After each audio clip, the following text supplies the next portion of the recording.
Welcome back, fellow coders. In today's video, we're diving into a key concept, namespaces in C++. If you've ever run into issues where two variables or functions have the same name, this video will help you understand how to fix and avoid those conflicts. So let's get started. So, what is a namespace? Well, in C++, a namespace is a feature that helps organize your code and avoid name conflicts, especially in large projects. Think of a namespace as a container for your functions, variables, and classes. It's like giving your code its own unique address. Let's jump to a practical example. Let's create a variable x. X equals 1. Each variable needs a unique name. I couldn't create another variable named x and give this a different value. If I run the program, we would face an error, redeclaration of x. So each entity needs a unique name, but if we use namespaces, then two or more entities can have the same name. To create a namespace, we use the namespace keyword. Let me show you. Outside the main function, I will type namespace, then write a name for the namespace, let's say first, then a pair of braces. Now I can create a different version of x, let's give it value 1.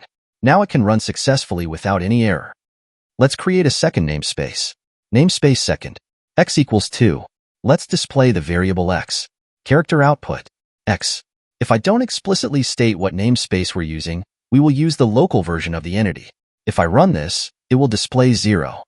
If I would like the version of x that is found within the first namespace, before the variable, just write the name of namespace of that entity, in this case, first, then 2 colons.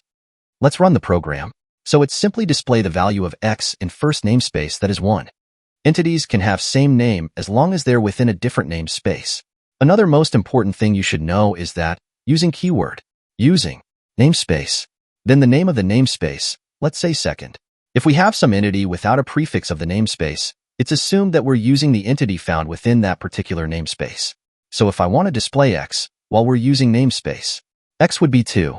But if I need x found within the first namespace, I would still need to prefix it with first. Now let's talk about the most time-saving namespace. Using namespace, std, for standard. Now the reason for including this line is to save a little bit of typing.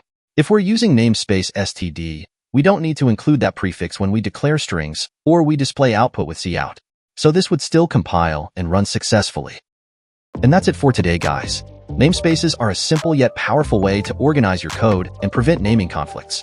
Whether you're working solo or with a team, understanding namespaces is a must for clean and efficient programming. If you learned something new today, give this video a thumbs up, subscribe, and ring the bell for more C++ content. Drop a comment below with your questions or topics you'd like us to cover next. Thanks for watching.